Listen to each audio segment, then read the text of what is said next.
എൻ്റെ പുതിയൊരു വീഡിയോയിലേക്ക് സ്വാഗതം.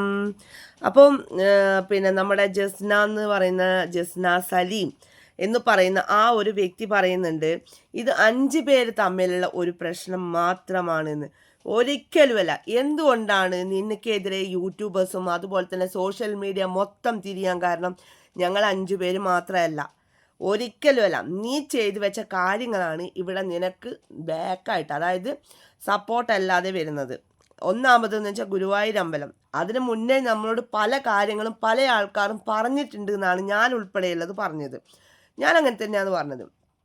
കാരണം നിങ്ങളെ കൂടെയുള്ള ആ ജസ്ന എന്ന് പറയുന്നത് ആ വ്യക്തി ചെയ്തു വെച്ച ഉടായ്പകൾ ലോകം അറിയും. അങ്ങനെയുള്ള കാര്യങ്ങളാണ് ഞാൻ ഉൾപ്പെടെയുള്ള കാര്യങ്ങൾ പറയുന്നത്, കേസുകളെ കാര്യങ്ങൾ. അപ്പം നീ എന്താ പറയുന്നത്?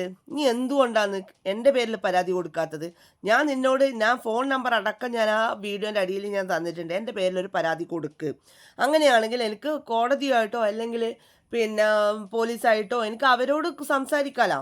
അവരോട് ഞാൻ കാര്യങ്ങൾ തുറന്ന് സംസാരിക്കും ഞാനത്. പിന്നെ മറ്റൊരു പ്രധാനപ്പെട്ട കാര്യം എന്ന് വെച്ച് കഴിഞ്ഞാൽ, നീ എത്ര ആൾക്കാരെ നീ പരിഹസിക്കുന്നുണ്ട്? നീ ഇന്നലെ തന്നെ നിന്റെ ഭർത്താവിനെ പറ്റിയിട്ട് പറഞ്ഞിട്ടുണ്ട്, ആ ഹൈറ്റ് കുറഞ്ഞിട്ടാണ് എന്നുള്ളത്. ഇത് നമുക്ക് ആദ്യം അറിയുന്നൊരു കാര്യമാണ്, നിന്നെക്കാട്ടിയും ഹൈറ്റ് കുറഞ്ഞിട്ടാണ് ചങ്ങായി എന്നുള്ളത്. എന്നിട്ട് നീ എൻ്റെ ഹസ്ബൻഡിനെ പറ്റിയിട്ട് നീ എന്തെല്ലാം വൃത്തികേട് പറഞ്ഞിട്ടുണ്ട്? അപ്പം അങ്ങോട്ടും ഇങ്ങോട്ടും ചെളിവാരി എറിയാന്ന് പറഞ്ഞു കഴിഞ്ഞാൽ, അങ്ങ് ഇങ്ങോട്ടേക്ക് പറയുമ്പോൾ അങ്ങോട്ടേക്ക് പറയുമ്പോൾ നീ ആത്മഹത്യാ ഭീഷണി ചെയ്യുന്നത് നല്ല കാര്യമാണ് പൂമോളെ. ശരിക്കും അതാണ് ഞാൻ ചോദിക്കുന്നത്.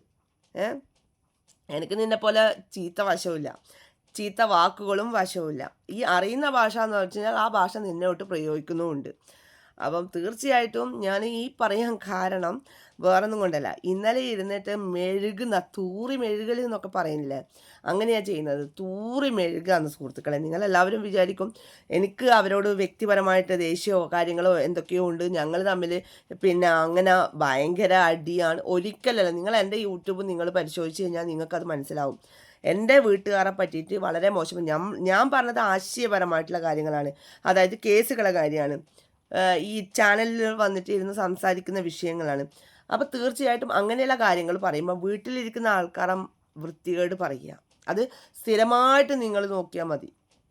എനിക്ക് ഇന്നലെ ലൈവിൽ വന്ന സമയത്ത് എനിക്ക് തോന്നുന്നത് ഒരു 3-4 പേര് എൻ്റെ അടുക്ക വന്നിട്ട് പറഞ്ഞു, ലിസ്ലേച്ചി പിന്നെ എന്നെക്കൊണ്ടും പറഞ്ഞിട്ടുണ്ട്, അവരെ കൊണ്ടും പറഞ്ഞിട്ടുണ്ട്, നമ്മളെ കുടുംബജീവിതത്തിൽ വരെ പ്രശ്നങ്ങളായിട്ടുണ്ട് എന്നൊക്കെ പറഞ്ഞിട്ടുള്ള വിഷയങ്ങൾ സംസാരിക്കുമ്പോൾ പിന്നെ ഒന്ന് ആലോചിക്കുക സ്ത്രീയെ, നിനക്കും കുടുംബമുണ്ട് എന്നുള്ള കാര്യം.